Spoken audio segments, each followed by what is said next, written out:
This is a quick little tutorial on something really important in chemistry, especially acid-base chemistry, although it's not confined just to figure out acids and bases, but it's called a titration. And in a titration, you have a volume and concentration of one solution that's known.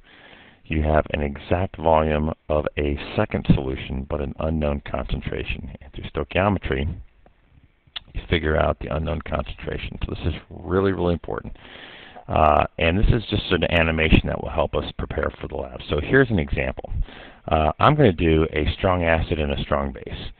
Okay, so we're going to do that. Now, number 2, let's fill the burette with the acid. Okay, so we'll pick that. And typically what I would do, this over here is called the burette, this big glass thing. And I would make sure to condition it. So the only thing I have there in there is my acid, and we'll talk about it in the lab. I'm going to pick a monoaprotic strong acid and a strong base. Okay, so I've got those. Then I'm going to select the indicator. Now, indicators, there are hundreds of different types of indicators, and they all can be at every different type of pH. We're going to take bromothionyl blue, which is typically a pretty good one, and it's in the base, which means it's blue. Number 5 is we need to slowly start adding this acid to this base, and the second it changes colors, we want to stop. Okay, so I'm going to try this here, and I've added a little bit, and you can see that it's gone down, and I've added about 3.5 milliliters. And notice down here, if you look down here, we've got the molarity of the base and the volume of the base. That's my known. Okay, so we've got an exact amount. We can find a concentration. Okay, a little bit more, maybe. Okay, now I'm just going to keep on adding dropwise. Okay, so you have to be really patient. And it's very common that while we're doing this, we will overshoot the endpoint and add too much. But that will at least give you an idea of how much you should have. So we're just going to add a little bit more here, see if we can do this.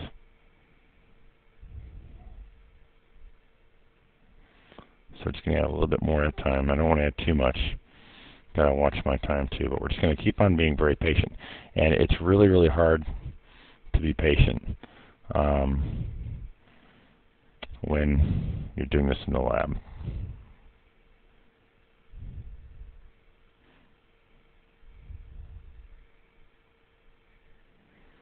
So we're just creeping up on it. It's like watching paint dry.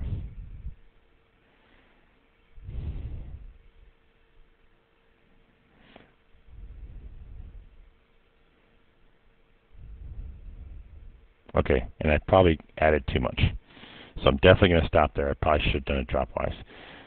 So now what we need to do, we say, okay, look, we've got, here's the volume of base, the amount of base. We've got the total amount of the acid. Let's see if we can calculate this. Okay, so what I want to do is to capture this, hopefully pretty quickly.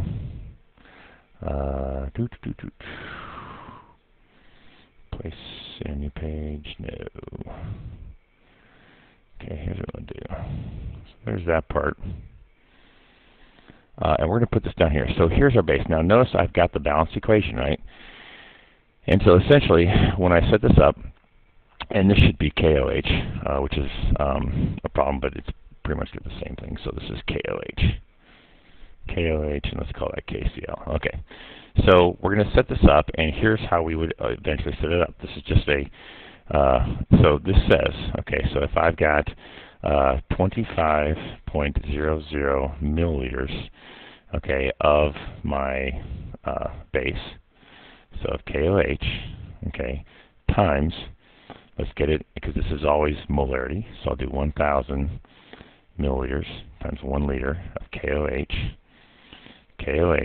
so that'll convert it, times, and again we've got, here's the concentration, so the concentration is for every 1 liter of KOH, that it is 0.1392. That it is 0.1392 moles of KOH.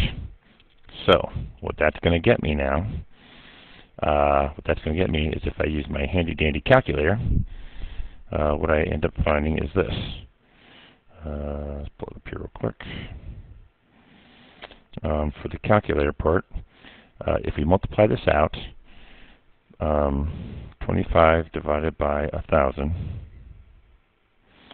then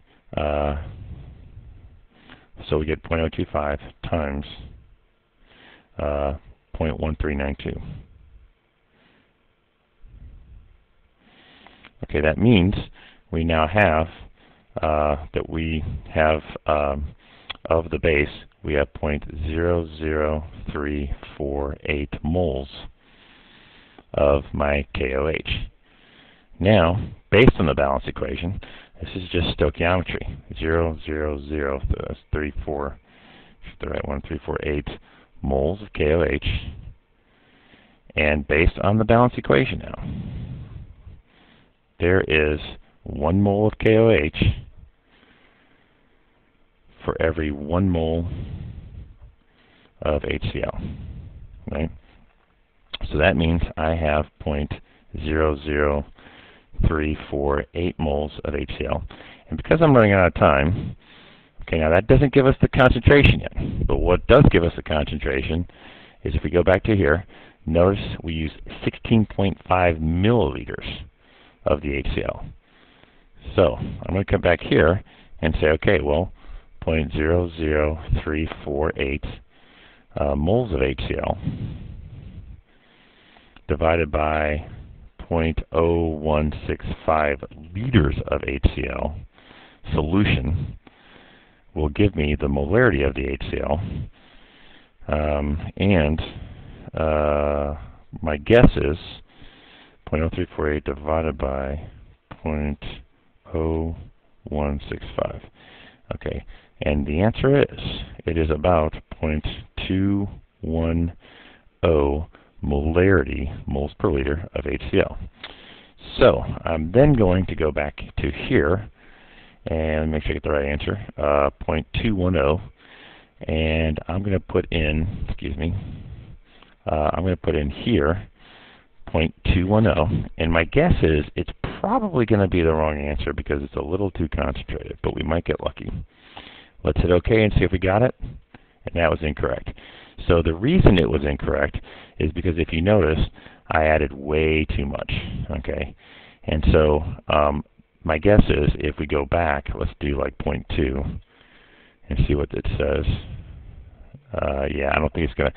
Yeah, so the calculation was, oh, you know what? We made a mistake. 19.38. That's the mistake. Let's fix it. Okay? So if we fix it, go back here. Yeah, this should be 19.38. I wrote down the wrong data. So we'll go back here, erase this.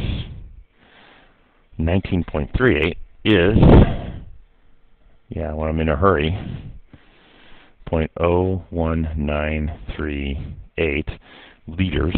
So if we try this again, we should get, let's see here, 0.00348 divided by 0.01938, and the answer is 0.179. So that's going to be a big difference. So about 0.179, but I still think I overshot the endpoint. Actually, it's about, if I round it, 0.180. So let's see if we can solve this. 0.180. So let's see what we got here. So 0.180, and we'll hit OK. That's correct. And if we look at the graph, there's the graph, and that's a typical graph. Starts out very basic, all of a sudden drops in here, and there's the point right there that we changed.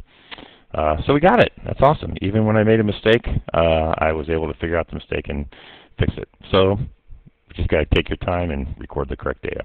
I hope this helps. It's quick and dirty, but I think it gets the point across. Don't be afraid to ask questions. I do every day.